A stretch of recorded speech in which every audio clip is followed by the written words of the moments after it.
So thank you once again for giving us your time. My So pleasure. question I would like to ask is, what are the fundamental rights of the citizen of Nigeria?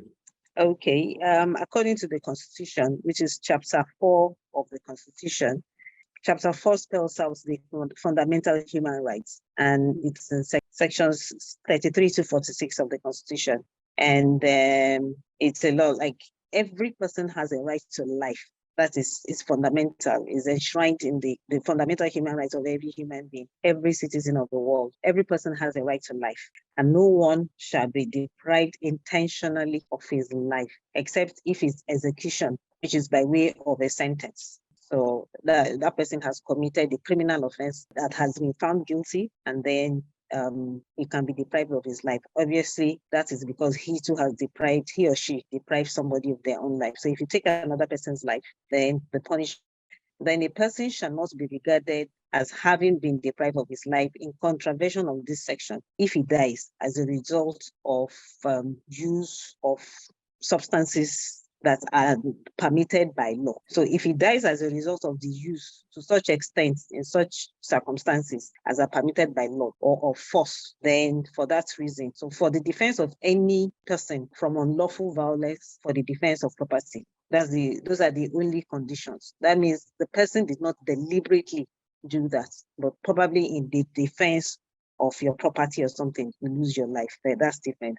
Or in order to effect a lawful arrest or prevent the escape of person lawfully.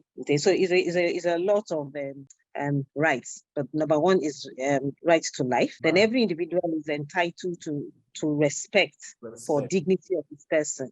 So it's a right. You know, sometimes we find on TV or on social media, for instance, somebody is suspected of stealing something, for instance. The person is stripped naked. That is flaunting of that person's fundamental human rights, because he has just lost his right to dignity. So you cannot treat anybody, for instance, like a slave. Slavery has been abolished years ago, or for servitude. Somebody might be a houseboy, for instance. The person works hours that is unreasonable, more than 10 hours, 12 hours a day.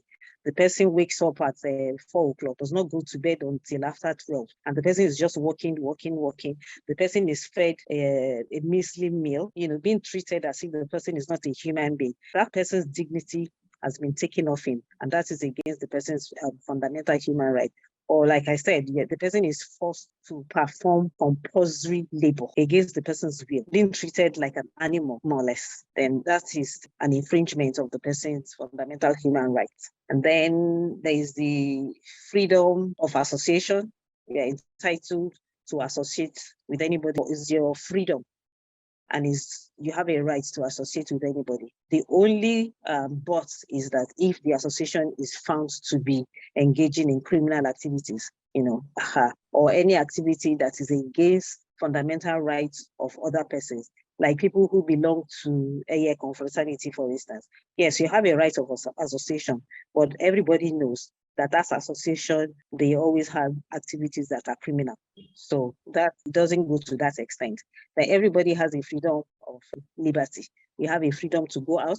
You have a freedom to come in, as long as you are not found to be doing criminal activities. The freedom that you have, every right to freedom. Also, you have to guide other people's freedom, for instance. Like I have a freedom in my house to listen to music. But of course, I will be infringing on another person's freedom, the peace and quiet in his own house, if I'm playing loud music and my neighbor cannot sleep. So my freedom must not infringe on another person's freedom, is another thing. You have a right to protect yourself. If you think that somebody is about to hurt you or to deprive you of your dignity, yes, you have a right to protect yourself. So all these rights are enshrined in the Constitution, and they are, like I said, different sections from 33 to 46. You have like rights to education as a child. You have a right to peaceful and quiet enjoyment in your house. You have a right to property, as long as it's not stolen. You have a right to own property. So those are the rights as you find in the Constitution. You have a right also to the freedom of thought. For instance, every person shall be entitled to freedom of thought conscience and religion. It is your right to belong to any religion that you like, as long as there's that clause. It should not be inimical to another person. You cannot be infringing on another person's rights to freedom of expression. You can express yourself freely but responsibly. So you cannot take your rights at random and begin to call people names, spoil other people's character because you are expressing your freedom to expression. You have a right to move freely within Nigeria and legally too. Yes, from one state to another. You are a Nigerian and you have a right you can choose wherever you want to live in Nigeria. It is your right. So that's it basically.